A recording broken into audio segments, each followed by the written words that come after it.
ಜೇನಿನ ಗೂಡು ನಾವೆಲ್ಲ, ಬೇರೆಯಾದರೆ ಜೇನಿಲ್ಲ. ವೆಲ್ಕಮ್ ಬ್ಯಾಕ್ ಜೇನುಗೂಡು ಫ್ಯಾಮಿಲಿ. ಇವತ್ತು ನೋಡಿ ಫ್ರೈಡೇ, ಬೆಳಗ್ಗೆ ಇವತ್ತು ಎಂಥ ತಿಂಡಿ ಮಾಡಿದೆ ಎನಿಸಿ ಶೇವಿಗೆ ಮಾಡಿದ್ದೇನೆ. ಹಾಗೆ ನೋಡಿ ನಾವು ಹೊರಡಿದೆವು, ಮಗು ಅಲ್ಲಿದ್ದಾನಲ್ಲ, ಹಾಗೆ ನೋಡಿ ಐರನ್ನೆಲ್ಲ ಮಾಡಿ ಡ್ರೆಸ್ ಹಿಡ್ಕೊಂಡು ಬಂದದ್ದು. ಹಾಗೆ ಸುಮ್ಮನೆ ಮಲಗಿದಾಗೆ ಆ್ಯಕ್ಷನ್ ಮಾಡೋದು ಅವನು. ಟೈಮ್ಸ್ ಆಗಿತ್ತು, ಇನ್ನು ಅವನನ್ನು ಹೊರಡಿಸಿ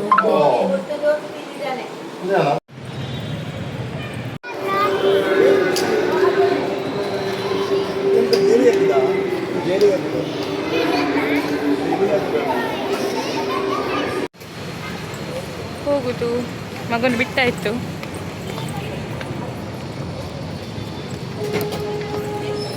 ಫ್ರೂಟ್ಸ್ ತಗೊಳ್ಳಿಕ್ಕೆ ಬಂದದಾಯ್ತಾ, ಯಾಕೆಂದರೆ ಚಿಕ್ಕಪ್ಪನಿಗೆ ಹುಷಾರಿರಲಿಲ್ಲ, ಹಾಗೆ ಫ್ರೂಟ್ಸ್ ತರಲಿಕ್ಕೆ ಹೇಳಿದ್ರು. ಹಾಗೆ ಫ್ರೂಟ್ಸ್ ತಗೊಳ್ಳುವ ಅಂತ ಕೊಂಚಡಿಗೆ ಬಂದಿದ್ದೇವೆ.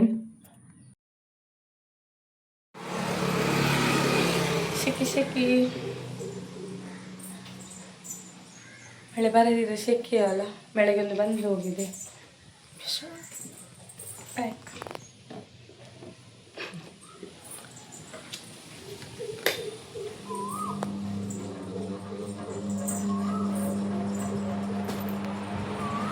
ಮತ್ತೆ ಸಿಗ್ತೇನೆ ಆಯಿತಾ.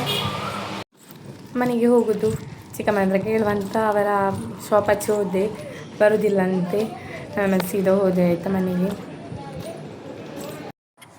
ಸಾರು, ಉಪ್ಪಿನಕಾಯಿ, ಕಡಲೆ ಸುಕ್ಕ, ಮತ್ತು ನಿನ್ನೆ ಚಿಕನ್ ತಂದಿದ್ದೆ, ಅದು ಆಯಿತಾ. ಅದಾಗಿ ಫೋಟೋ ತೆಗಿಲಿಕ್ಕೆ ಹೋಗೋದು ಮಗುವಿದು, ಒಂದು ಸ್ಕೂಲ್ಗೆ ಕೊಡಲಿಕ್ಕೆ ಫೋಟೋ ಇದು ಸಹ ತೆಗಿಲಿಲ್ಲ. ಯೂನಿಫಾರ್ಮ್ ಸಿಗುವಾಗ ಲೇಟ್ ಅಲ್ಲ ಒಂದು, ಹಾಗೆ ಸ್ಕೂಲಿಂದ ಈಗ ಬಂದದವನು, ಹಾಗೆ ಸೀದಾ ಹೊರಟದು.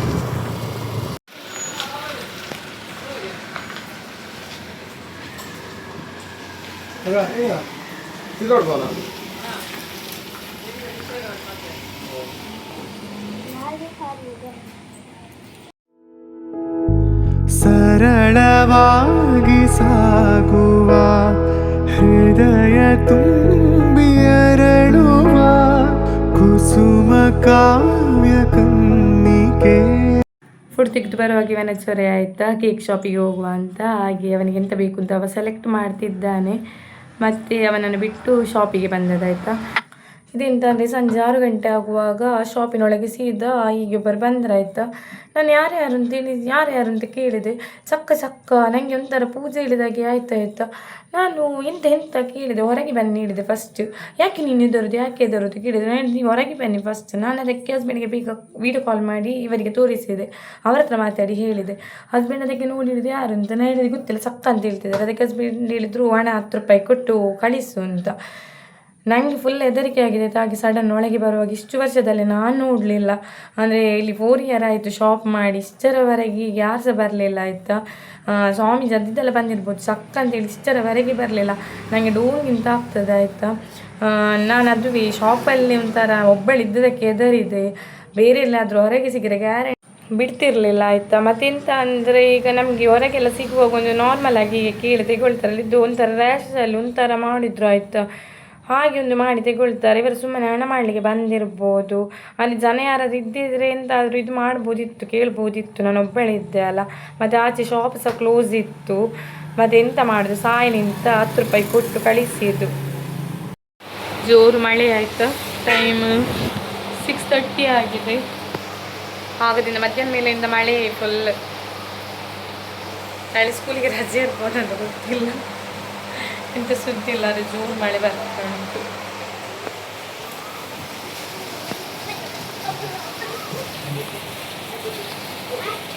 ಫುಲ್ ಮಳೆ.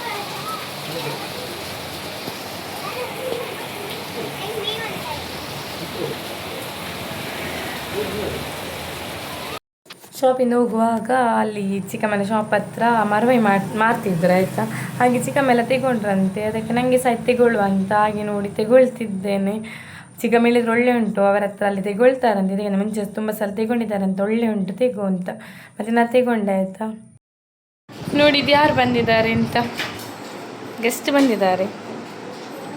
ಖುಷಿ ಇವನು ಇದು ಫ್ರಿಜ್ ಹುಡುಕುದು, ಬಂದು ಒಳಗೆ ಹೋಗ್ಲಿಕ್ಕಿಲ್ಲ. ಫ್ರಿಜ್ ತಾಯ್ತದೆ ಆಯ್ತು. ಗೋಲ್ಡ್ ಒಳ್ಳೆ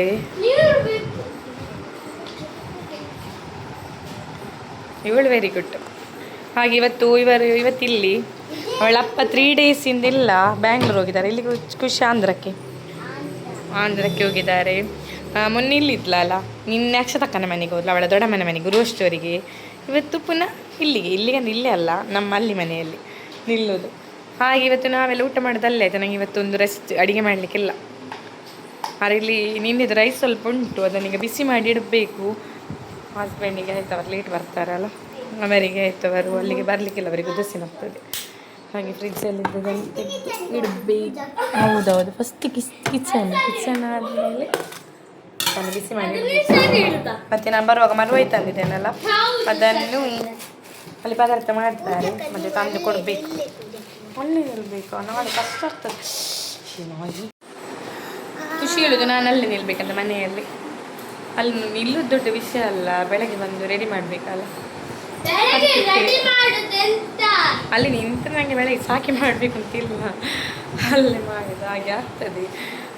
ನೋಡ್ಬೇಕು ಎಂಥ ಪ್ಲ್ಯಾನ್ ಅಂತ ಗೊತ್ತಿಲ್ಲ. ರಾತ್ರಿ ಮತ್ತೆ ಮಾತಾಡಿ ಲೇಟ್ ಆದರೆ ಮತ್ತೆ ನಾವಲ್ಲೇ ಅಲ್ಲ ಇಲ್ಲದೇ ಬರೋದು ಹೇಗೆಂತ ನೋಡು. ಅಲ್ಲಿ ಹೋದ್ಮೇಲೆ ಇಲ್ಲೀಗ ಫ್ರೆಶಪ್ ಆಗಿ ಇನ್ನೊಂದು ದೀಪ ಇಡ್ಲಿಕ್ಕೆ ಉಂಟು, ಮತ್ತೊಂದು ರೈಸ್ ಒಂದು ಬಿಸಿ ಮಾಡುವ, ಅದೇ ಸೀದು ಹೋಗೋದು.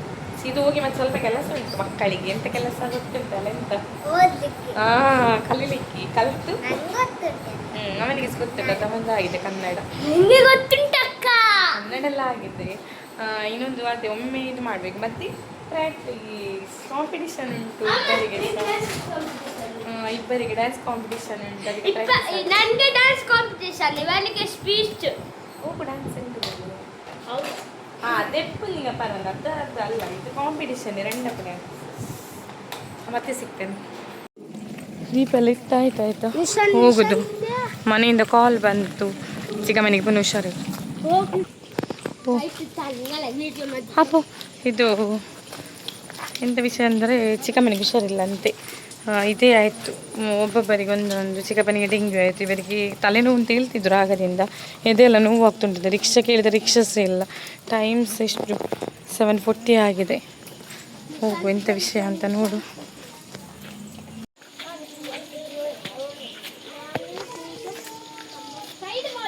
ಮದ್ದಿಗೆ ಹೋಗುದು, ರಿಕ್ಷಾ ಸಿಗ್ತದೆ ನೋಡ್ಬೇಕು. ಯಾರ್ದು ಸಹ ರಿಕ್ಷಾ ಎಲ್ಲ ಹೇಳಿದೆ ಅಲ್ಲ. ಆರಿ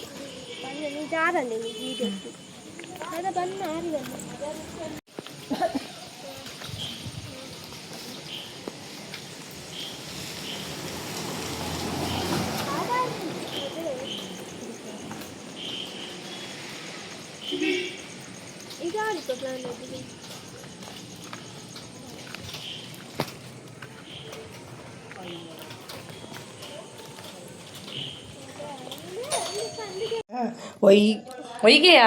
ಭಯಂಕರ ಒಯ್ಗೆಮ್ಮ. ಹೌದಾ? ಎಷ್ಟು ಅದು ತಿಂತದ ಇಲ್ವೋ ನಂದಿ?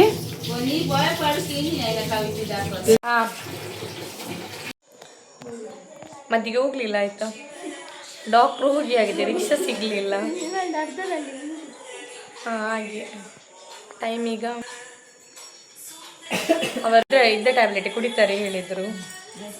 ಈಗ ನಾವೊಂದು TV ಸಹ ಸರಿ ಇಲ್ಲ, ಇವತ್ತು ಹಾಳಾಗಿದೆ. ಇವತ್ತಲ್ಲ ನಿನ್ನೆ ಹಾಳಾದದ್ದು. TV ಸರಿ ಇಲ್ಲ. ಹಾಗೆ ನಾವೀಗ ಒಂದು ಎಂಥ ಚಾಲೆಂಜ್ ಮಾಡುವಂತಿದ್ದೇವೆ, ಒಂದು ಗೇಮ್ ಚಾಲೆಂಜ್ ಟ್ರೈ ಮಾಡ್ತೇವೆ. ನೋಡ ಪೇರಳೆ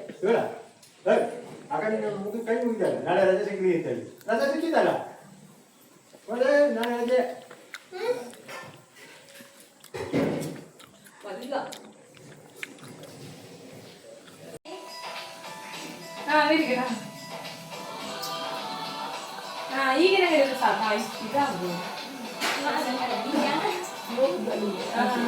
ಅದಾಗಿ ನೀವು ಕ್ಲಾಸ್ ಮಾಡಿ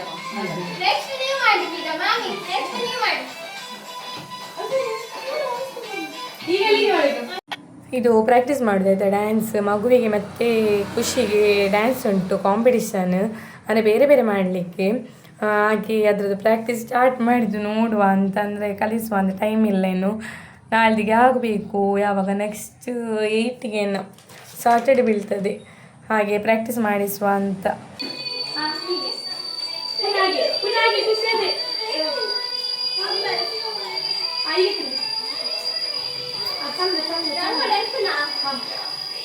ರಂಗೋಲಿ ತರ್ಲಿಕ್ಕೆ ಆಗ್ತದಾ? ರಂಗೋಲಿ ತರ್ತೀರಾ?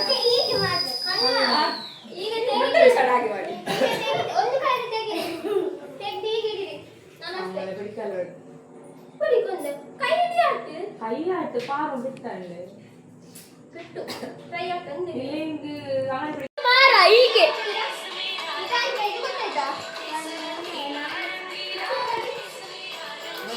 ಪೇರಳೆ ಆಯ್ತು ಈಗ ಚಿಕ್ಕು ಖುಷಿಗೆ ಡ್ಯಾನ್ಸ್ ಪ್ರಾಕ್ಟೀಸ್ ಸ್ಕೂಲ್ ಇದು ಚಾಲೆಂಜ್ ಮಾಡಲಿಲ್ಲ ಗೇಮ್ ಚಾಲೆಂಜ್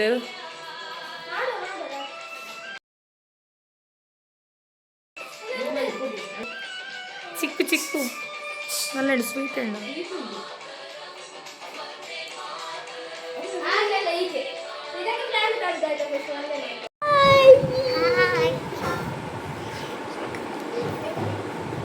ನಾನು ಹೇಳಿದಲ್ಲ ಆಗ ಚಾಲೆಂಜ್ ಮಾಡ್ತೇನೆ ಅಂತ ಹಾಗೆ ನಾವೊಂದು ಗೇಮ್ ಚಾಲೆಂಜ್ ಸ್ಟಾರ್ಟ್ ಮಾಡ್ತಿದ್ದೇವೆ guest animal challenge start think ಮಾಡು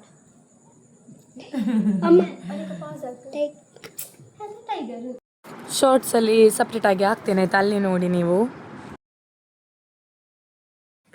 ಡ್ಯಾನ್ಸ್ ಪ್ರಾಕ್ಟೀಸ್ ಗೇಮ್ ಚಾಲೆಂಜ್ ಎಲ್ಲ ಮಾಡಿದ್ದೇವೆ ಆಯಿತಾ ಅದಾಗಿ ಈಗ ಊಟ ಮಾಡ್ತಿದ್ದೇವೆ ಮೊಸರನ್ನು ವಾಮಿಟಿಂಗ್ ಹಾಗೆ ಮೊಸರನ್ನ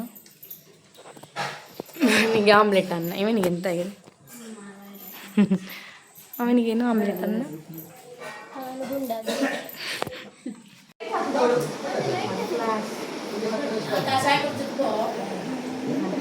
ಬೂಜಕ್ಕ ಅವನಕ್ಕ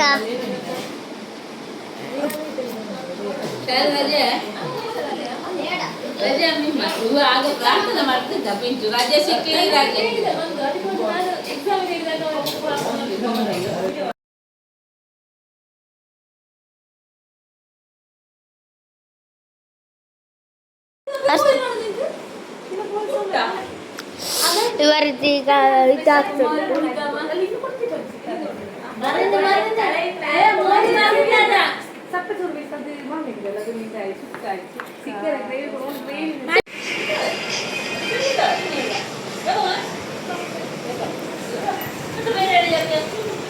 ಅಮ್ಮ ಮಮ್ಮಿ ಸ್ಪೆಲ್ಲಿಂಗ್